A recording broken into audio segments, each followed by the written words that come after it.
Welcome, welcome, welcome, everyone. Welcome to your spiritual morning, your soulful morning, which is all about the soul's journey.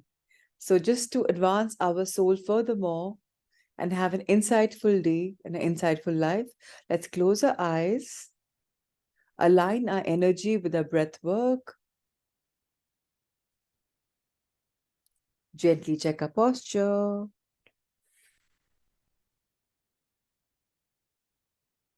and simply flow with your breath. Breath in, breath out.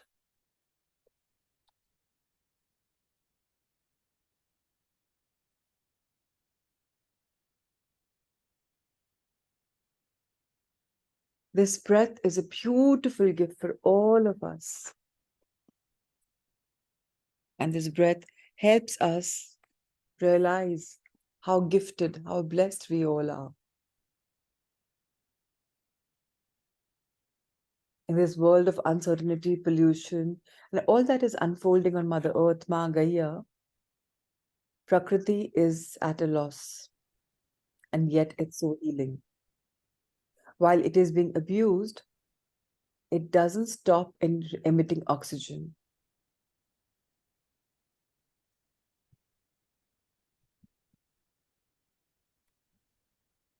We are here to learn, to grow, to accept.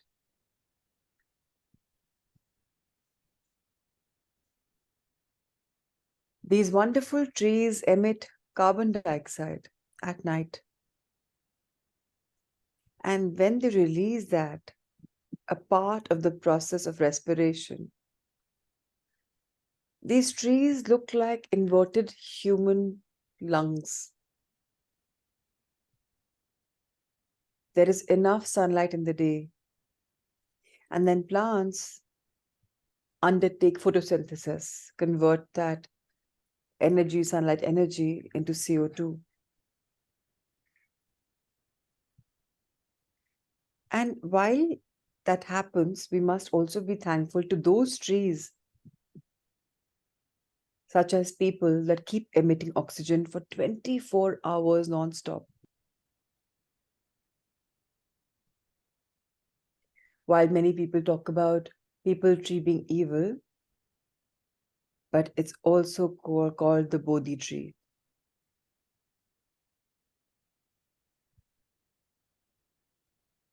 And it's so beautiful to know that neem, which is known for its therapeutic value, for its powerful as a powerful herb, is the highest oxygen producing tree.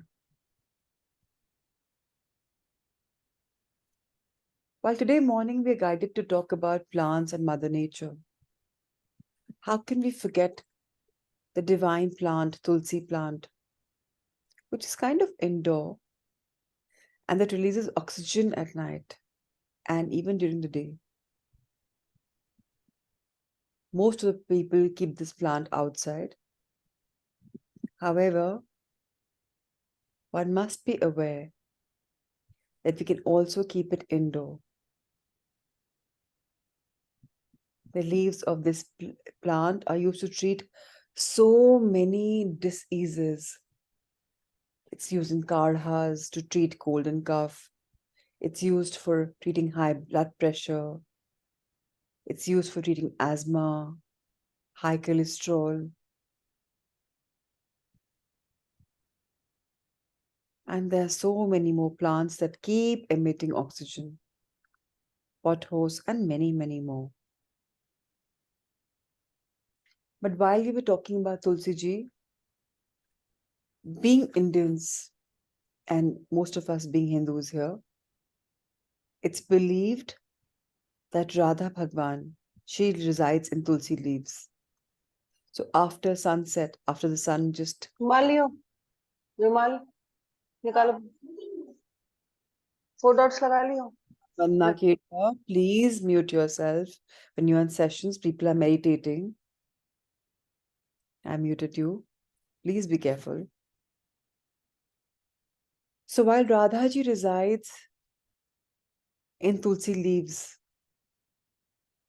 after sunset, it's believed that Lord Krishna dances and performs Ras with Radha Ma. And where? In the beautiful Radharani forest. So it is believed that if we disturb the tulsi, if we pluck the tulsi leaves, we are disturbing the beautiful heavenly love, the divine love of Radha and Krishna. So we are told not to do it, not to pluck. And I would request everyone to definitely put at least one plant in their room.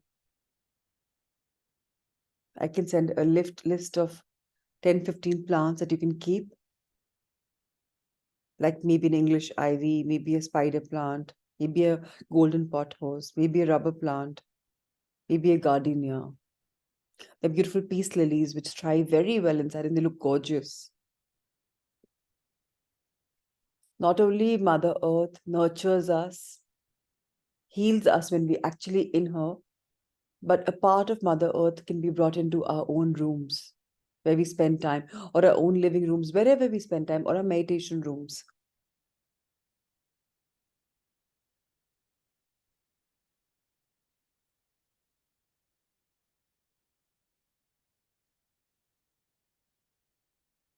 In these times of dark eyes, evil eyes, or nazar, or whatever,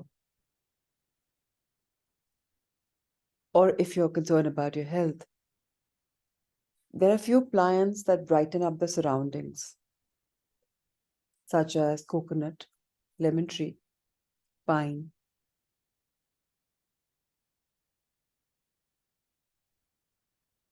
A lemon tree looks beautiful, and people who believe in the Vastu science should know that it cures any kind of doshas that you have in the house.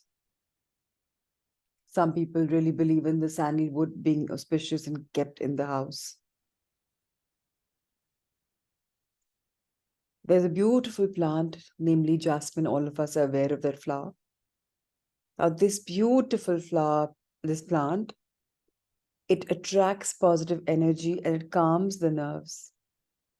These flowers are so fragrant, so beautiful.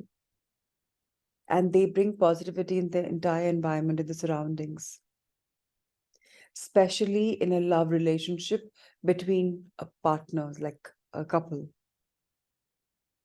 It is also the much loved flower of Vishnu Bhagwan and also of Shiva Bhagwan, Shiva.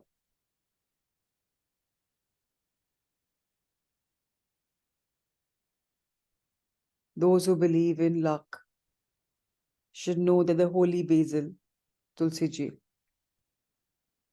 jade, citrus, or snake plant, or maybe rubber plant, they bring in luck as well. So does lavender. So let's all tune within ourselves and see which flowers and which plants are growing inside us. What are we nurturing? Which joy, which fortune, which love, which abundance? And is that quantifiable? Whatever we seep, whatever we sow, we reap.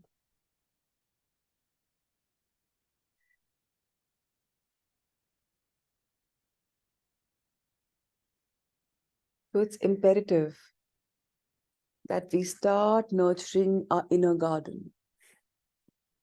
Our inner garden, knowing that there is God's grace on us, universe's grace on us. Knowing that we live in an abundant world full of magic and synchronicities and so much more.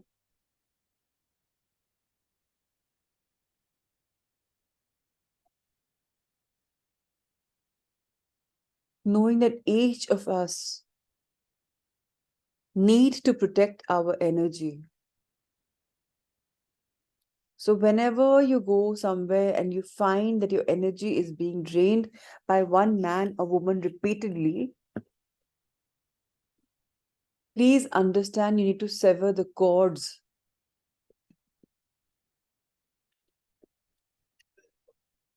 And I've taught you all how to do that, cord cutting. And some of you who prefer guided meditation, I'm happy to send you one of my teachers. I have so many teachers and I have so many. So if you want, you let me know on the group chat box or the WhatsApp group later. What we're meditating in the morning is not necessarily breathing or doing something. What we've been practicing of late is just closing our eyes, checking our posture, and learning to listen. Listening with closed eyes, attention, helps the information that is being given to percolate in us, to get inculcated as vichar, suvichar in us. So whatever beautiful stuff you want to learn, have an audio, close your eyes, be attentive, and just listen. It'll become mindful, heartful, and so much more. We are learning to become better versions of ourselves by tuning into Mother Nature. Ma Prakriti is the biggest healer. Ma Gaia is a beautiful evolved soul that has become a planet to raise the consciousness of us sentient beings. And we sentient beings here who are in the morning, tuned in together, are increasing our bandwidth and our frequency to have connection with the divine world that is around us, surrounding us, inside us. What we choose to see is what we choose to become.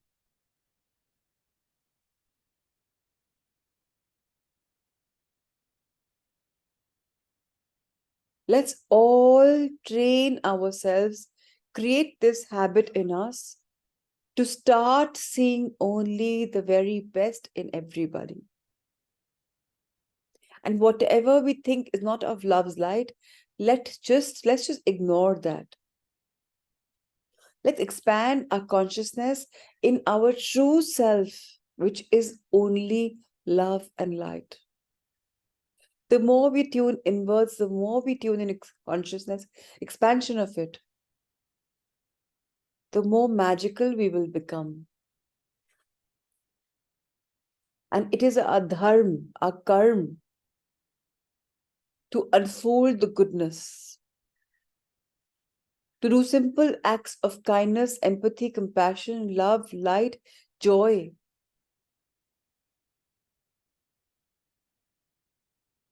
To do that work which makes our heart happy. And when we do something that we love, we are bound to be successful. And then whatever materialistic desires we have will also culminate. They will also come to fruition. They will also get manifested. So why stall and delay? Why not tune inwards and create the life that we desire by living the life that we desire? When we can escalate our emotions, our energy into feeling something that we want to have, we should know it that we already have it. But it's been given to us, but we're not taking it because we have closed our energy channels. So if we are so closed, how will goodness flow? So once again, a soft reminder to all of us to elevate our energy. And if we can't feel that we are already blessed, at least let's remind ourselves that I'm willing to learn to feel that I am blessed.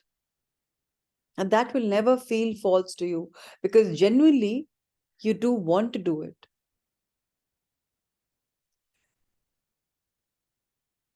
To create our willpower is also a form of habit. When we feel we're accountable for something and we keep doing that over and over and over again, we become disciplined. It gets ingrained in our system. Jeff Olson says, when people say, I don't have willpower, is it willpower or won't power? because everybody has a will, and where there's a will, there's a way out. But if you don't want to do it, then there is no will because you don't want to do it. If you will do it, then do it. He says there are no three options. It's either do it or learn something from lack of success. So if you do something, there will only be two things that will happen. People say success and failure. The spiritual masters say success and lessons learned. So that whatever lessons we've learned in not succeeding the way we wanted will help us elevate. And next time when we do it, we will succeed or maybe learn another lesson. So whenever there's a failure, whenever there are knocks and shocks of life, we're supposed to go to our masters and ask, what is the lesson to be learned here? And sit in silence, and your higher self, which is in you, residing at the junction between your crown chakra and third eye chakra meeting point, like an L corner, if you put them together. That's where your little soul lives. It's just about an inch of a whiff, like a smoky whiff, like opaque whiff. And that soul is carrying with it eons of lives, of energy, of wisdom, of consciousness. And there's a thin veil around us because in our past lives we have been so wise. If we bring all of that here, we will be deterred. We'll be not working on our life's mission so easily. We don't have to have memories of all lives, just the ones that are required. And then the veil will shift. And when the super consciousness arises, then even in sitting posture, you'll get downloads and you'll get visions of what you lived and the lesson that you learned. And that, my dear co-learners, will be our ultimate soul journey, to elevate ourselves on that level that we are always connected to the masters, to the angel, to the guardians, to the loved ones, to the ancestors, to the divine beings, to archangels, who are all there to just love.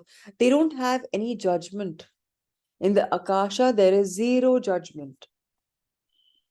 It's we human beings who are gripped with this disease called judging. There's a reason why to become a judge, we have to go through a process of learning. But we become self-proclaimed judges on our own. And that's not our dharma, that's not our karma.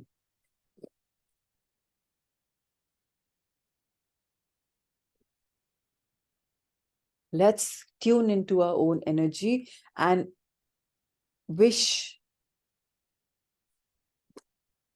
that we all are rising in our consciousness. And while we are rising, we are also ensuring that others rise. The others could be known or unknown, and we expand our hands in blessing the world and the sentient beings. May the consciousness of all sentient beings arise, rise, and rise. May the ascension happen of beings and ultimately Amagaya. Let there be love, let there be light, let there be blessings galore, let there be abundance, let there be ultimate joy, happiness, and let there be ultimate ascension. So be it, so it is, so it is, so it is. Let's fold our hands together, rub them, bless our wonderful eyes, our face, our neck, our shoulders, upper arms, elbows, lower arms, hands, fingers, thumb, chest area, diaphragm area, the endocrine area, digestive area, sides of our stomach, back, lower back, middle back, massage it, upper back,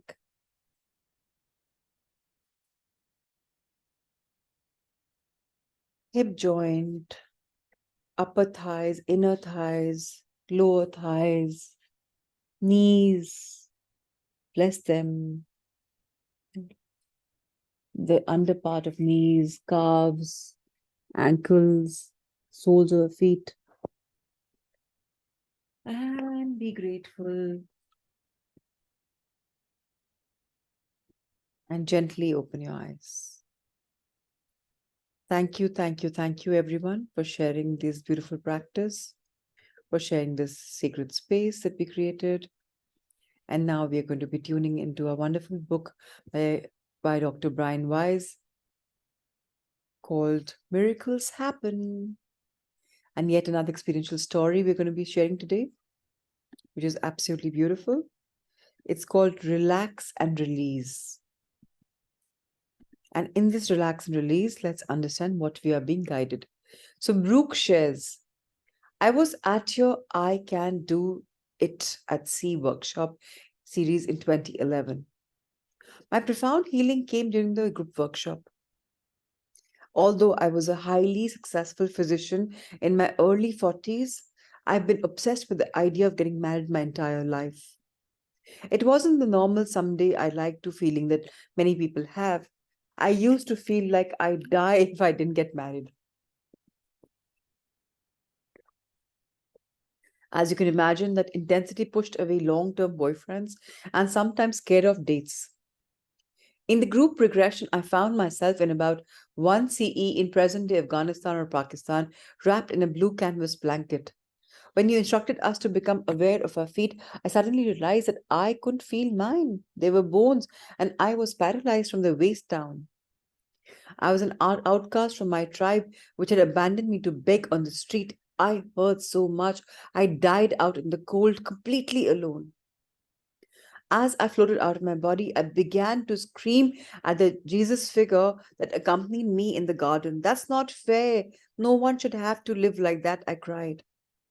He told me to relax and gave me messages about that life. He also told me that I was not going to die alone again and that I should heal from that fear because it was in the past. I came out of the hypnosis and have never felt the same. The anxiety and the fear are gone. I'm dating now and I'm comfortable no matter what happens. My best friend who accompanied me on the cruise reminded me when I was depressed, I used to say, if I don't find a man, I'm going to die alone on the side of the street. How funny that I was unconsciously referring to a past life.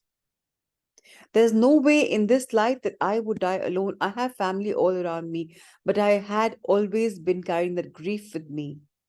I've never felt better. I truly believe, just like anyone with phobia of water or having their neck touched from past life pain, that I was healed. It is as if we're all born with the form of post traumatic stress disorder, but the stress comes from a past life.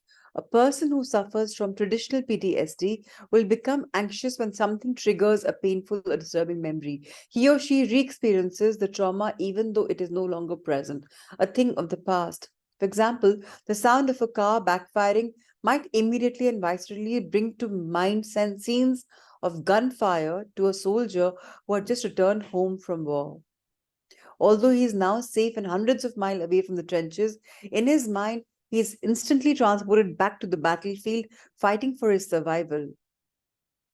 Are we not all carrying around our own phobias, traumas, fears, and baggage, as well as affections, interests, and relationships from past lifetime?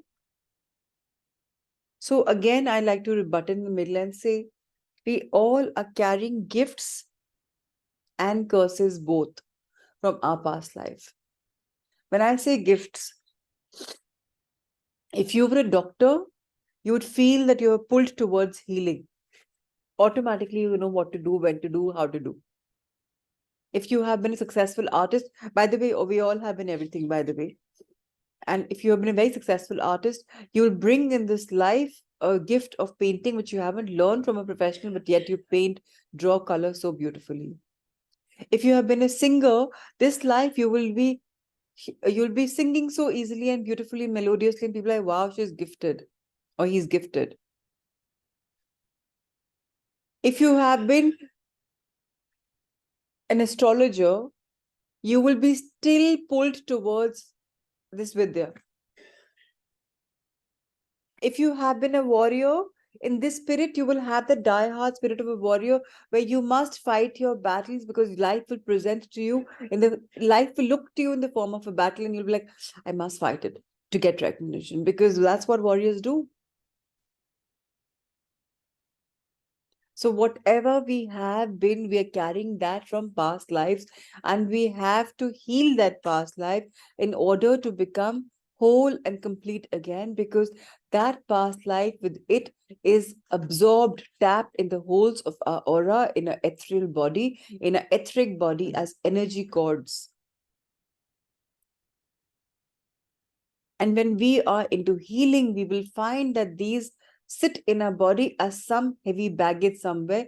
And all we need to do is take that baggage out with the help of the healer and just give it away to the light. And then we heal. I truly believe in PLR. I truly believe in Akashic, because they're helping us become better versions of ourselves in this life, free of all the bondages and baggages that we're carrying from past life. Gifts are always welcome. But trauma bonds or any kind of karmic baggage or any kind of curses are carried forward. The curse could be a self-acclaimed curse also. Say somebody's soulmate, partner, love of life died. And then you will say, जब तक तुम मुझे अगले जन्म में नहीं मिलोगे, I will not get married. Or I will not do this, or I will not do that. या मुझे जब तक ये नहीं मिलेगा, this is for something else, तब तक मैं खुश नहीं रहूंगी. Or in my instance, personal instance, my husband had promised me when I was dying. I was a body slave of his, and I was dying, and he and I loved each other, but we couldn't get married because I was a slave and he was the master's son. And I died because of starvation, because of his mother would not give me food. And then he took a promise from his then mother, and he promised me, the dying me, that I will look after you no matter what, and I will love you to the end of the world. And today, my mom-in-law and my husband exactly are doing that. They're clearing their karmic baggage which they carried with me. So they are people in progress. I was a giver, they were the receivers. Now I'm a receiver and they are the givers. Some acts we need to do, and some we are forced to do. And some sit on us like a burden. What sits on you like a burden is something that you need to get free. So please realize, in someone's case, one of us members here, she herself is in her late 60s, early 70s, and she has a mother-in-law in the 90s. She's still serving her because she had to be a caregiver in this life, because she had received from her in the past life. Or if it's the first time that she's giving next birth, she will receive from the same mother-in-law who will become a daughter or a caregiver. What we give, we get. If not in this life, in another life. Some people say that जो बुरे कर्म करते हैं, they to get away with it and they're so successful and rich. Yes, they are in this life, but they're bandhuing a very bad karma for the next life, and next life they will only have to give, give, give, give, give. Like my father. He was a Mahajan in the previous lives. Apparently, he must have really taken money from a lot of people in his unscrupulous way. This life, he has to keep giving, giving, giving, giving through one form or another. He feels bound to do charity to the next level because he has to give. So when he accepts that, he stops complaining. Because itne kharche aate hain, people see like that, but he stops complaining because now he realizes that this is his karmic baggage that is continuing. So again, everybody reflect on your life and see, what are you fighting? What are you accepting? What is uncomfortable? If there is something like that, please write those questions down. I'm very happy to do Akashic. I have promised 2 of my members here. And I will tune into the energy by taking live sessions. Happy to do it for the others. We're a small group any which ways. We can free ourselves. Otherwise, if you don't want to have an Akashic reading, intention is the biggest step that we can take. Intend and tell the universe, I release all the unnecessary bonds, the karmic baggages that I'm carrying on from the past life, and I release them to you, light. And open your hands in front of the sun as if you're giving it. I just say, I transmute this energy into love, light, and gratitude, and I give it to Mother Earth. So whatever negative bondages, cords have been there, they are being freed away. If you give it to the Father, Son, then feel those cords as silver linings going up, that you're becoming free of them. Or if you're going to Mother Earth, feel those silver linings, those threads of cords going into Mother Earth, and immediately see them come to fruition as flowers and plants and trees. Because our visualization will help us heal. And we all visualize this. There's always a movie going on in our mind every single day, not even 1 hour is discounted for. We keep seeing the past, the present, the future, the planners. We're creative energies. So tap into them. Are we not all carrying around our own phobias, traumas, fears, and baggage, as well as affections, interests, and relationships from past lifetimes past? We remember these triggers on a soul level or in our subconscious minds, and even though they're not present in our current lives, we respond and react to them as if they were. Perhaps past life traumatic stress disorder is a very real and very common condition. The good news is that it is treatable. It requires no medication and can be cured in as little as 1 dose of regression therapy. In just a day, Brooke's millennia old phobia about living and dying alone vanished. Freed from the tyranny of her obsession and her fear, her life immediately improved. How loved Brooke is to be given the opportunity to meet the Jesus figure and have him explain that she needed to know. We are all protected at the highest levels. Our universe is benign and infinitely caring. We will find paradise on earth when we remember our true nature and align our hearts and minds with this unconditional love. Just yesterday, I've been in a very blissful state for the last 10 days, bliss to the next level. The dark night of my soul has ended after 2 long years of struggle, of non-acceptance of what was happening to my body. And I've entered the dark night of the soul. Those who don't know about it, Google it, you'll know. Every soul goes through 7 beautiful stages. And did tell you in the beginning of the session that I will talk about that. Maybe we'll make a meditation around that and do it. But then that takes a real long time. So maybe I'll do the reading shorter that day. And just yesterday, when I was pampering myself at an Ayurvedic center, a spa, for healing myself, I had a nasty fall in that steam cubicle. There was medicated herbs and oil on my body, and it was there under my feet, and my feet became like a frog. I spread sideways. And I quickly remembered my Nani Ma saying, whenever she has a nasty fall, which she had many a times, I couldn't get up, so I put my hips on the floor, and I kissed code just the way she explained to me. And I opened the glass door, got out of the cubicle, sat on that mundir, wiped my feet, dressed myself up in that robe, and opened the door and told my sisters, nurses, I've had a fall. And it had to be, I asked my masters, why am I always falling or taking a foot injury whenever I'm working on my mental, emotional, or physical health? Because last year, on my birthday, 3 days before that, I had a nasty fall. And I was like, no, I'm in the ashram. I'm in the Paramahansa Yogananda ashram. Nothing can happen to me. I'm under my master angel's guardians. And I went inside my meditation room and I'm like, Master, what is the lesson that I have to learn? He said, Seva. I said, that I'm already doing. He said, more seva. I said, okay. And again, it went okay. It was absolutely fine. I was hurting, but I was fine. Again, a month later, same place, same situation. Again, my foot twisted. And every time I was wearing a flat chappal. And I asked my masters, now, masters, what happened? I don't remember what message I got.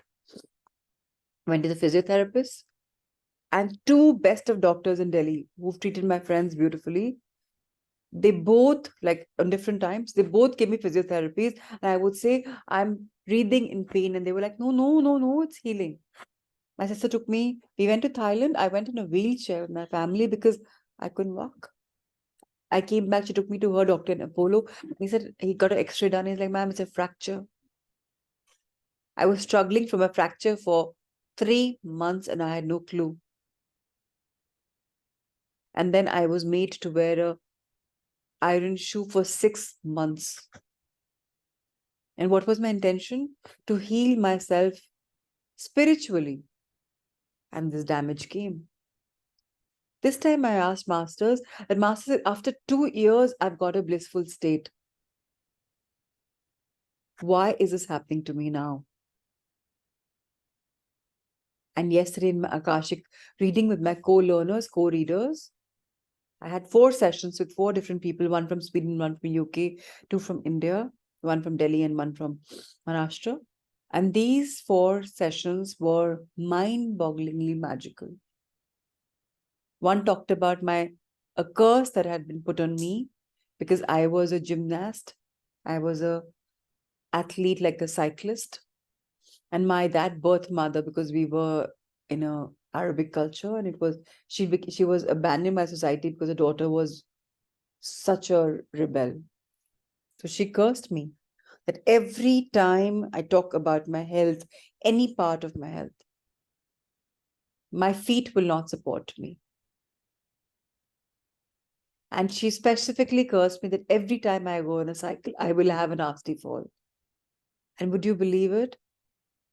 I am 45. I do not know how to cycle. Every time I've attempted in my childhood and adulthood, I've taken a nasty fall. And I was amazed at what the Akashic opened for me. Of course, the healing happened immediately. The healers helped me heal. So I am trying to say, and Dr. Brian Weiss is telling us that we're carrying with us traumas, phobias, fears, and baggage, as well as affections, interests, and relationships. Like now, Pratima ji has a deep affection for me. We haven't met in our life. In fact, even till now, I've met her gazillion times on Zoom, never in person. But how is affection there so much?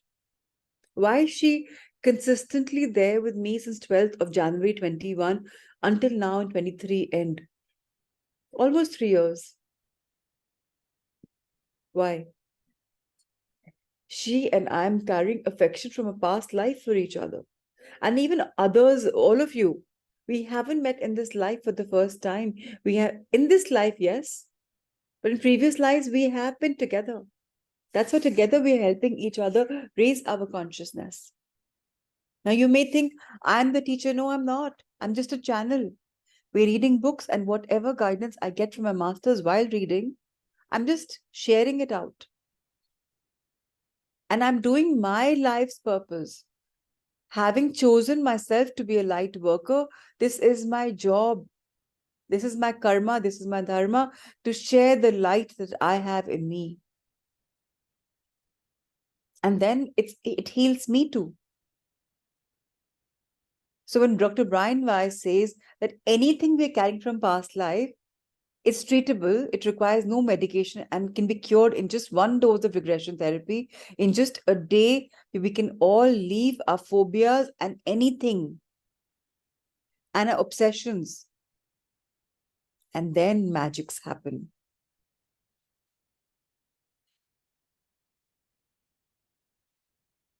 Brooke's story reminds me that if I am reaching out with kindness, compassion, and expertise of experience, then I should not be attached to any outcome.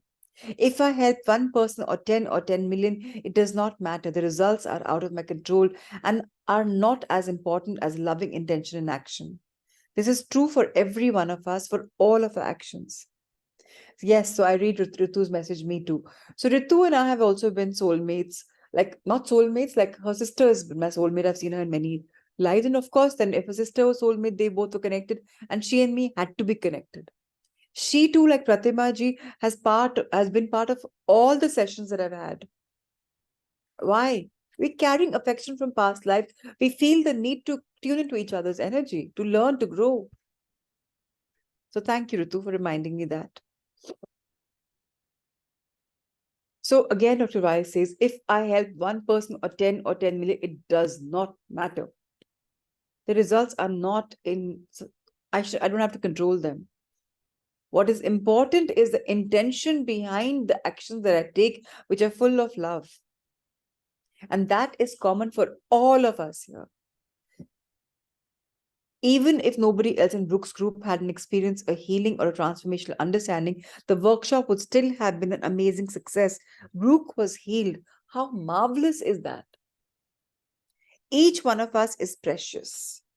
Terry, the author of the next story, experienced a reverse kind of past life traumatic stress disorder, in that her previous life was actually devoid of stress or worry. Recalling and recovering the joy she felt in an earlier lifetime helped bring more happiness and contentment to her present one.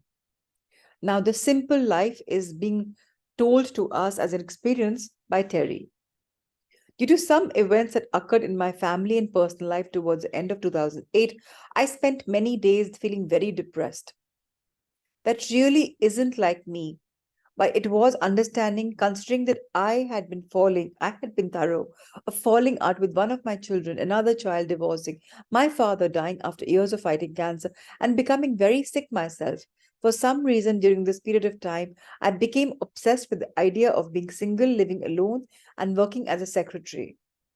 In May 2009, I went to San Diego to the I Can Do It conference and attended a class taught by Dr. Brian Weiss. I purchased his regression series at the conference, and it was only a few weeks later that I had a rather amazing experience with one of them. So, again, I repeat, regressions can be done on your own. You don't need a regressionist. You can regression with his or her audio, which we have.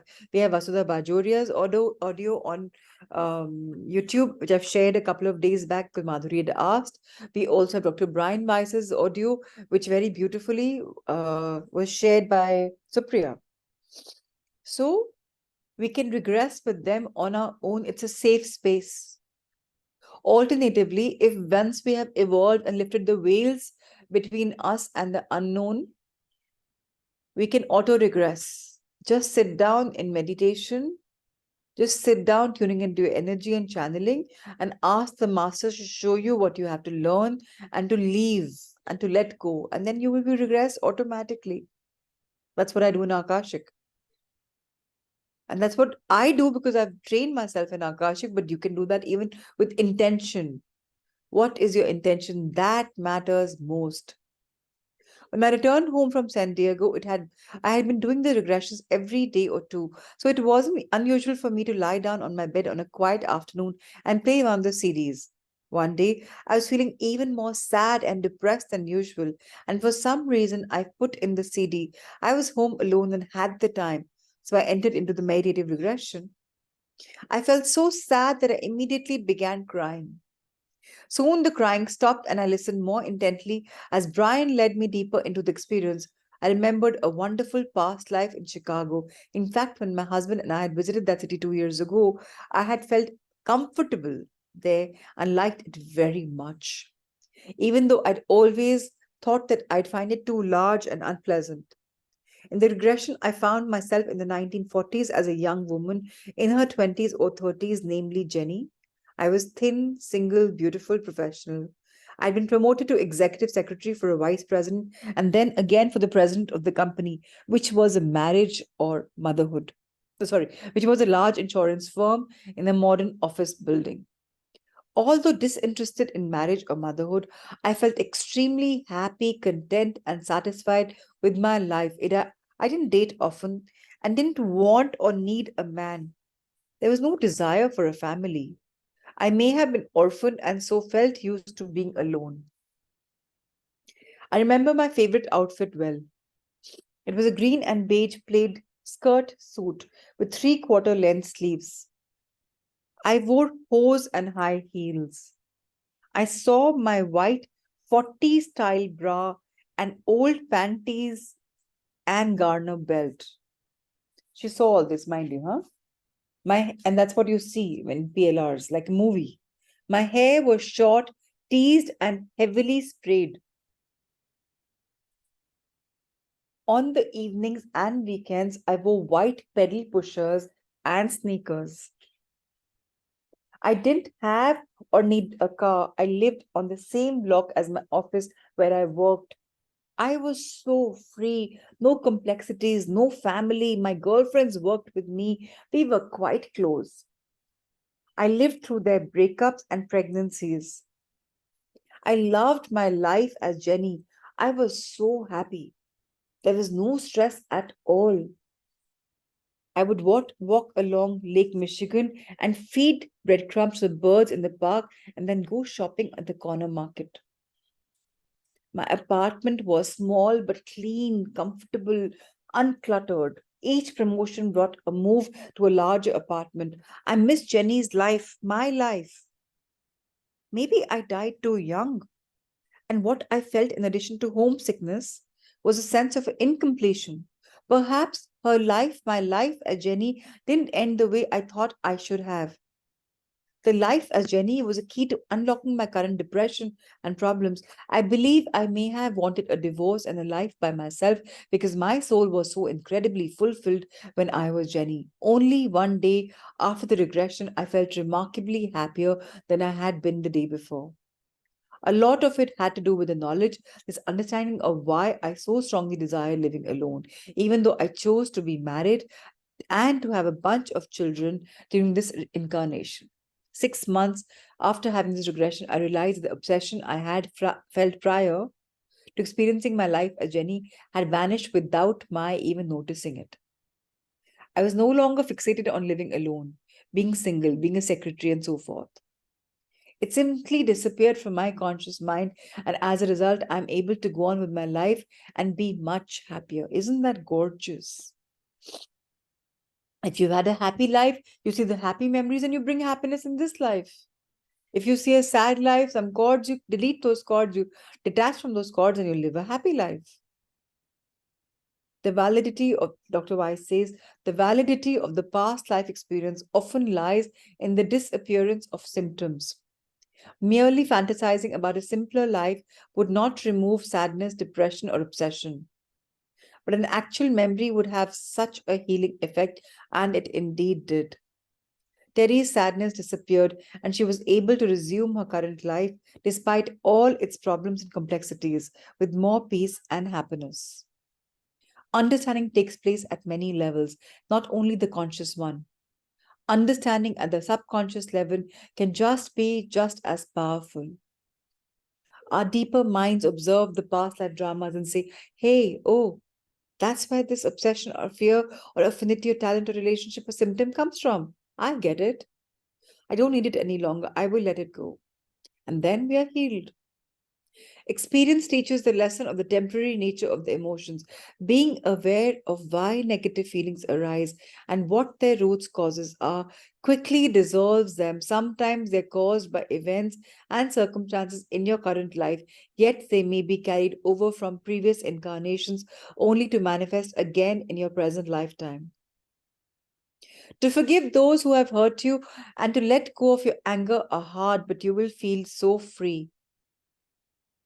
Now, this is something which is very, very important in our journey because we are going in a soulful journey, right? अगर हमने क्षमा दे दी, जिसने भी हमें hurt किया हो और हमने अपना गुस्सा त्याग दिया, जितना भी हमें गुस्सा आता हो, तो हम फ्री फील करेंगे, लाइट फील करेंगे, एक बर्डन हमारे ऊपर से हट जाएगा। और अगर हमने नहीं किया तो ये ट्रॉमा नेक्स्ट लाइफ तक जाएगा। तो अभी क्लियर करना है कि आगे तक कंटिन्यू करना है, लाइफ आपकी है, चॉइस आपकी है।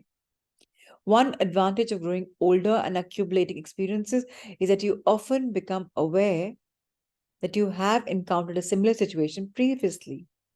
I have been angry before, and the feeling has passed, Anger arises, stays for a while, and then leaves.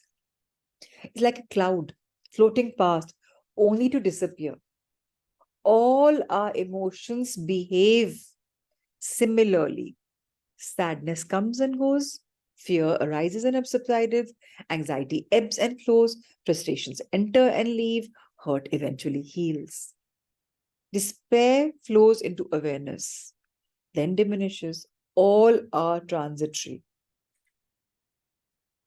The knowledge that all things pass is often for healing to occur.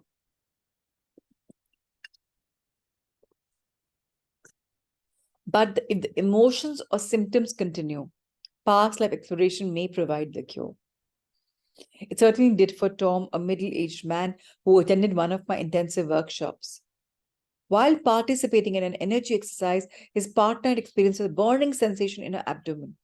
She felt that this was connected to Tom. As the exercise ended, Tom confirmed that her impressions had been correct. He had stomach cancer, and from the treatment, especially the radiation, he often felt burning in that area. To all of us in the group, he appeared extremely sad.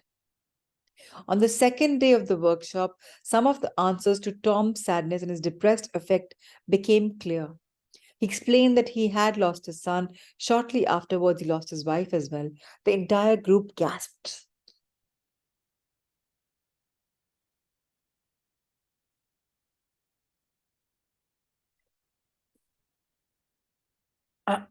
Okay. Assumed that both had died. Indeed, his son had, but his wife had not.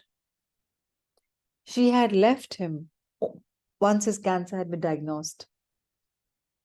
Everybody could, of course, empathize with his pain and sadness at the tragic series of events, but we were baffled as to why his wife would leave him during such a difficult time. He would not have to wait long to find out. During the group regression, Tom himself discovered the answer to that very question. Upon emerging, he described to the group what he had experienced. Already, we could see that his face looked so much brighter, as if a weight had been lifted from his shoulders. He even smiled for the first time. Tom had regressed to a lifetime in the American Civil War in which he was engaged to a woman who was his wife in his current life. The war had intervened and they were unable to be married. Near the end of the war, he returned home and was finally with his beloved again when a group of enemy soldiers stumbled upon them. They shot him in the stomach, in the exact area where his present life cancer existed and where his radiation treatments had caused the burning sensation. Tom floated above his body and watched as his fiancée rocked back and forth, sobbing and weeping inconsolably. He died with his head in her lap, her tears falling on his face. It became so evident to Tom that in his current life, his wife had not left him for someone else or for some defect in him or for some other unknown reason. She simply could not watch him die a second time, and perhaps there were even more losses from other lifetimes of which he was not yet aware. At that moment, Tom was able to release his grief and fear, his anger and sadness, and through this understanding, a tremendous healing occurred. Imagine how therapeutic it must have been for Tom. You love a woman. You've just lost a child, and the woman goes, and you're like, in my cancer, she has left me. But when you go through this PLR and you have a realization, you're like, oh my Lord. For the rest of the week, Tom seemed to be a different person. His mood was so much lighter, brighter. He was helping other people. He truly understood that his wife's departure was not personal. She, because of whatever conditions existed within her, just could not bear to lose him again. And he also discovered that he was immortal. He had lived in the Civil War and been killed then as a soldier. And here he was back again, reunited with the same woman, the same soul. He knew at this level that he was an eternal being and that therefore his son, who had died as a young adult, was also not really dead. Tom's experience was incredibly moving to our entire group.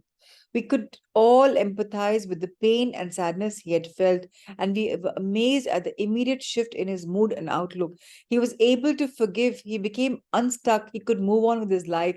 Tom had hope again. He was so relieved to see that he had passed this crisis point and that he would be all right.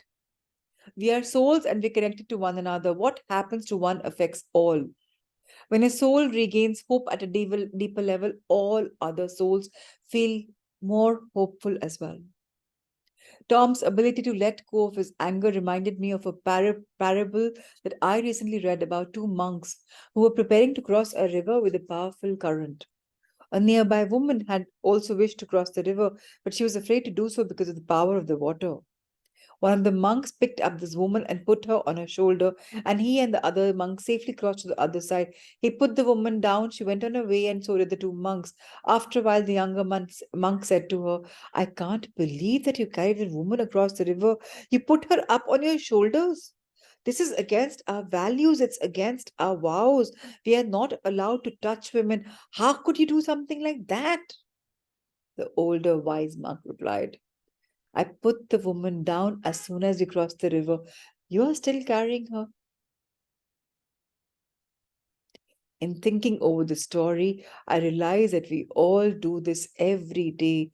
After we finish with our tasks and problems, we frequently do not put them down and let them go on their way.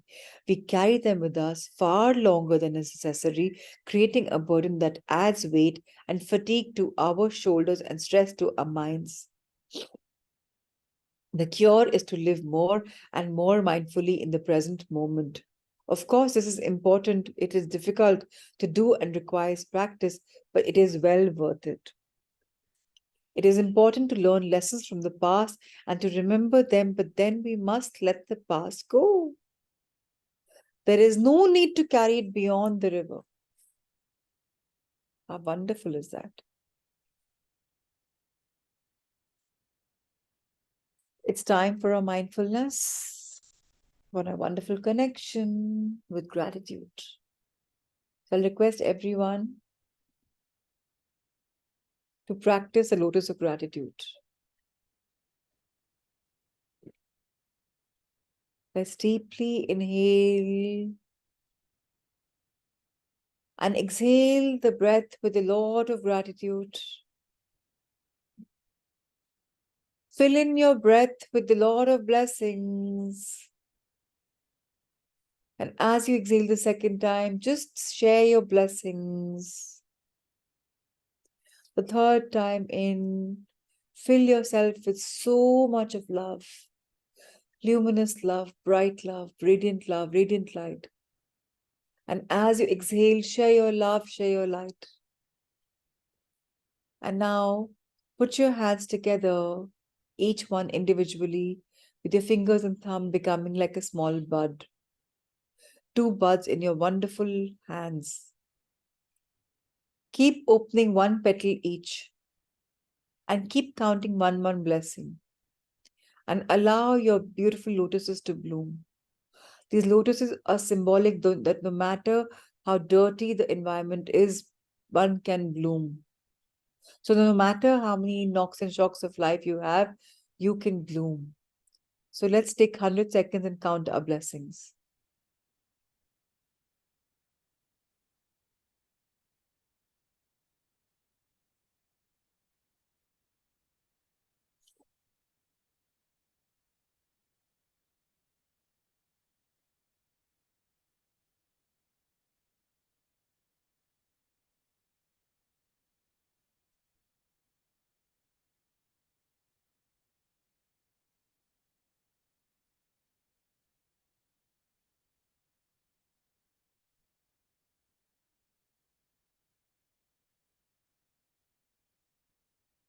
I am so grateful. I am so grateful. I am so grateful. Dear life, I thank you. I love you. Dear life, I thank you. I love you. I bless you. I'm sorry. Please forgive me. I have been tough and sometimes ungrateful, but now I am willing to learn, to grow, to understand, to be showing more empathy towards myself, towards you, my dear life. and learn my lessons for love, light, gratitude, and expand the blessings that I have. And now I put my hands on my heart and expand my energy field and wish to the world that my heart is becoming expansive. I'm more open, more receptive for all the abundance that is given in this universe, that is available in this universe. And everything that happens to me is unfolding with the highest good for me and the others around. I continue to be a channel of love, light, abundance, and blessings. I share my love, I share my light, I shine bright right here, right now. Expand the beautiful world of gratitude far and wide. Your gratitude may it go in the universe multiple times and may it come back to you even more multiple times. Let's expand. Let's expand. Let's expand.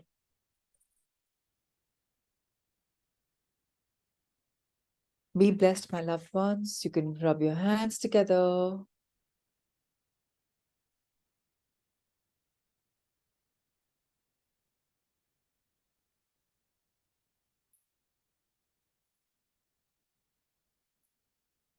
Let the bell awaken the consciousness in you.